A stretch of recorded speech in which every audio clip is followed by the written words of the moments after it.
Hey beautiful beings, my name is Maja. I'm a therapist, writer and spiritual teacher. In today's episode I will share with you some uncomfortable truths we all need to accept. First of all, if you continue to wait until you are ready, you will be waiting for the rest of your life, believe me. Also, we don't fear new opportunities, new love, new relationship, new job, new destination. We fear old pain.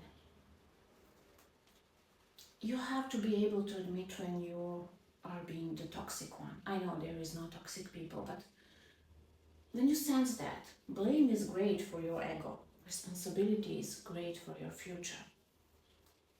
Regret will haunt you more than failure.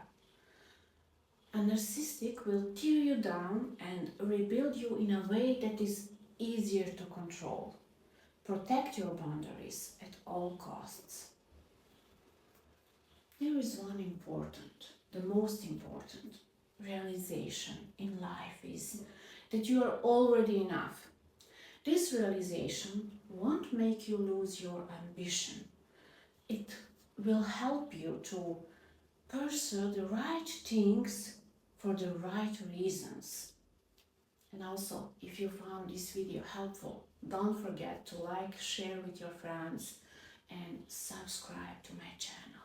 See you in the next episode. Have a lovely day.